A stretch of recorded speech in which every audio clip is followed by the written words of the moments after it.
has to be in how you strategize post-election. And unfortunately, I haven't seen enough change and conversation around what that strategy is. But hopefully there's more to come, because calling it a fake election is not the path we want to go down, especially after condemning Trump in that way. I agree with that, but here's why I can't get over this. Why I react so negatively to, yes, what Trump said in 2020 about the election was very bad and was very wrong, and what happened at the Capitol was very bad and very wrong. No dispute there.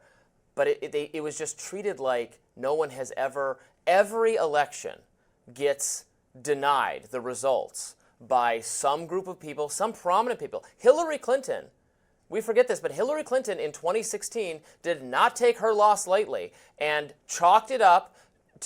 She said Donald Trump was an illegitimate president and chalked it and said she suggested that the Russian influence on social media, which we now know was not particularly important or large or substantial or weighty, she said that was a kind of influence that made the results questionable. She didn't go as far as to deny the election as Trump did, and there was no riot because of it, but she did, to my view, come pretty close to denying the election. Stacey Abrams did the same thing. In 2004, there were people who said John Kerry actually won. 2000 was actually a contested election. I was about to say, that one. You're correct to say it. Who knows?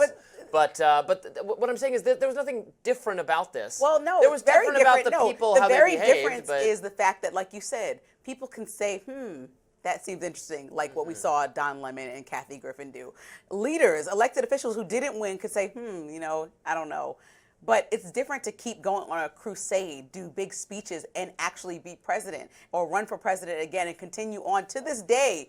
To this day, is Hillary Clinton saying she won the election, it was unfair? No, to this day, Donald Trump is saying that was my election and it was stolen from me. So, and he also pardoned all those rioters at the Capitol. And I know if you ask Hillary about the Russian influence in 2016, she'll come real close. Okay, but it also it erodes overall institutions in our country that make public distrust at an all-time high where it is. And so I think that is still important to understand, that as the president, you have some responsibility to tell the truth. And the truth is that after much research and after following through with several disputes on it, Joe Biden won the election. And so we should be able to comfortably say that. Hillary Clinton should be able to comfortably say that. John Kerry should be able to comfortably say that. These are not it's hard to say it, but... And they should not keep going to the point after they've incited a riot. They should not continue on saying, I still won. I mean, I agree that Trump should let it go. I think he has largely let it go. He doesn't talk about it anymore because now he won. He won again, so we don't have to go back to that. I don't think relitigating 2020 was particularly helpful for him. It was obviously his lowest point politically, even in terms of his survival within the Republican Party. After that happened, there were very senior Trump-loving people in media and Republican politics who very much wanted Trump to go away because of that, and he had to fight successfully. He did fight to keep control of the party. When they started trying to put him in prison for the things he said about it, he was able to reconsolidate control. And I still think that was a very questionable tactic from Democrats, including just bad on its face, for trying to prosecute him for the things that he said about the election. You can think they were wrong. I don't think they were criminal to express a viewpoint that is wrong. So anyway, I guess Kathy Griffin and Don Lemon, whatever they're doing, if anyone's paying attention to them, I was thinking, is anyone paying attention? No, to there are them plenty now? of people. Don't do that. Don't do that. You just said how much you love the podcasting space, and so that's exactly what they're doing. They're having podcasting style conversations in a podcasting space, right? That's what they're doing. Don Lemon tried to have his own show on Twitter with Elon Musk.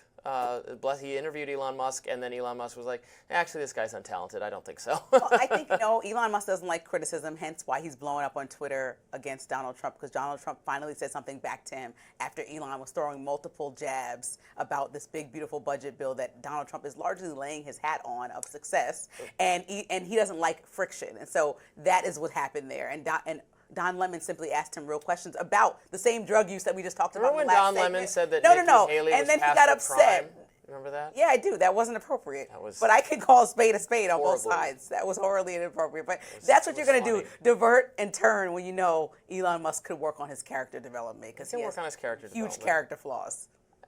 Well, yes. I like him, but not everyone does. Up next, leaked audio revealing the DNC chair and turmoil over Dem chaos. Oh my. Stay tuned.